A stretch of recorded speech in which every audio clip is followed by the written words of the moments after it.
అందరికీ నమస్కారం.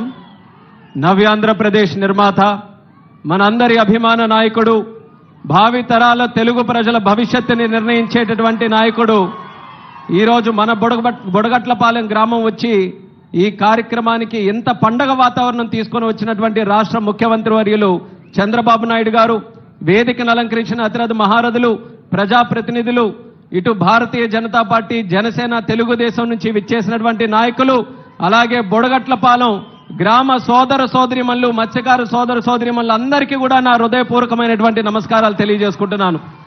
ఈరోజు మీ గ్రామం రావడం ఎంతో ఆనందంగా ఉంది. సముద్రాన్ని చూస్తే ఏ రకంగా ఉత్సాహం వస్తుందో, సముద్రం చూస్తే ఏ రకంగా ఉల్లాసం వస్తుందో, అదే రకంగా ఈరోజు బుడగట్లపాలెం ప్రజల్ని కూడా చూస్తుంటే అంత ఉత్సాహం, అంత ఎనర్జీ మిమ్మల్ని అందరినీ కూడా చూస్తే ఈరోజు వస్తుంది.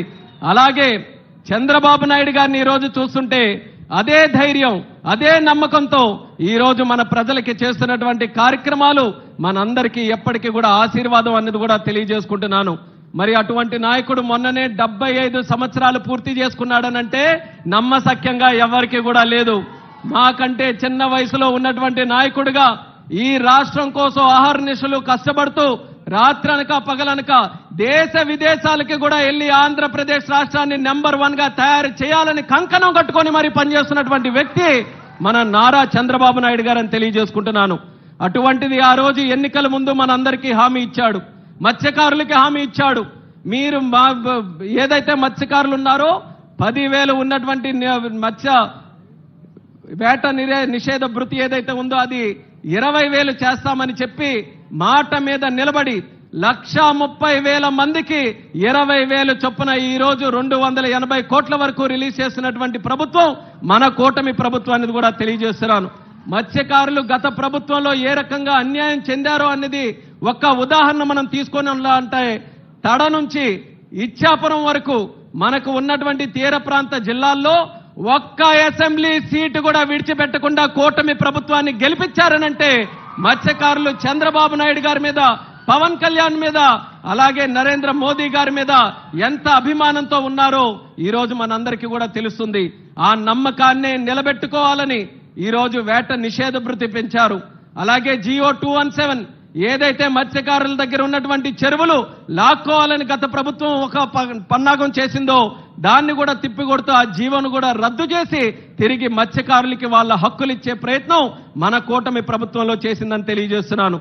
ఇలాగే భవిష్యత్తులో కూడా మీకు ఏ సమస్యలున్నా సరే రాష్ట్ర ప్రభుత్వం, కేంద్ర ప్రభుత్వం అందరి ప్రధానమంత్రి గారితో సహా సహకారం తీసుకొని మన జిల్లాలో ముఖ్యంగా ఉన్నటువంటి మత్స్యకారుల తాలూకా భవిష్యత్తుని ఇంకా సుందరంగా తయారు చేయడానికి మా వంతుగా కృషి చేస్తామని బుడగట్లపాలెం ద్వారా మత్స్యకారులందరికీ కూడా ఈ సభాముఖంగా తెలియజేసుకుంటున్నాము. ఈ రోజు మత్స్యకారుల గురించి మాట్లాడాలనంటే ముందుగా మన జిల్లాలో గుర్తొచ్చే నాయకుడు స్వర్గీయ కింజరాపు ఎర్రన్నాయుడు గారని తెలియజేస్తున్నాను. అక్కడ ఇచ్చాపురం నుంచి ఇక్కడ ఎచ్చెర్ల వరకు ఎవరికి ఎప్పుడు ఏ ఆపదున్నా, ఏ సమస్య ఉన్నా, ఏ బాధ ఉన్నా సరే వాళ్ళ భుజాల మీద చేసి నేనున్నాను సోదరా అని ధైర్యం చెప్పినటువంటి నాయకుడు కింజరాపు ఎర్రన్నాయుడు గారు. ఆయన వారసులుగా ఈరోజు రాజకీయాల్లోకి వచ్చి మా మీద కూడా అదే ప్రేమ అభిమానం చూపిస్తున్నారు.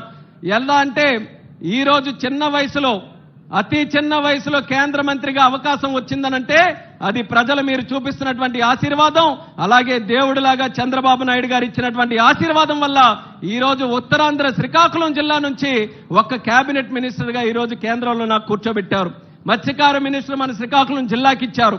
అలాగే పరిశ్రమలు తీసుకొని వచ్చే ఎంఎస్ఎంఈ మినిస్టర్ మనకి ఇన్ఛార్జిగా పెట్టారు. మంచి ప్రజాప్రతినిధులు ఎన్నుకునే అవకాశం ఈరోజు చంద్రబాబు నాయుడు గారు మన అందరికీ కూడా అవకాశం ఇచ్చారు. మా వంతుగా కష్టపడతాం.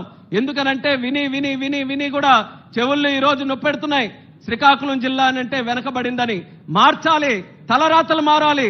శ్రీకాకుళం సెట్ అవ్వాలంటే మన మైండ్ సెట్ మార్చాలన్నది ఇక్కడ ఉన్నటువంటి ప్రజలందరికీ కూడా నేను కోరుకుంటున్నాను. సముద్రం ఎంత సంపద, గంగమ్మ తల్లి తెలిసి ఎవ్వరికి కూడా మోసం చేయదు. గంగమ్మ తల్లికి పెట్టడమే తెలుసు తప్ప ఏ ఒక్కరిని కూడా ఇబ్బంది పెట్టడం, చెడగొట్టడం, మోసం చేయడం తెలియదు. అటువంటి సంపద మన గంగమ్మ తల్లి, మన సముద్రం మన చుట్టూ ఉంది. చిన్న చిన్న దీవులున్నాయి ప్రపంచంలో, 4 అడుగులు ఉన్నటువంటి దీవులున్నాయి. సముద్రాన్ని చూసి అవన్నీ కూడా బ్రహ్మాండంగా డెవలప్ అయ్యాయి. మనం ఎందుకు డెవలప్ కాకూడదనేది ఇక్కడ ఉన్నటువంటి ప్రజలందరూ కూడా ఆలోచించాలి. మనం ఎక్కడెక్కడికో వెళ్తున్నాం, గుజరాత్ వెళ్ళి పనిచేస్తున్నాం, చెన్నై వెళ్ళి పనిచేస్తున్నాం, వెస్ట్ బెంగాల్ వెళ్ళిపోతున్నాం. కానీ ఇక్కడే మనం పోర్టులు ఏర్పాటు చేసుకోవాలి.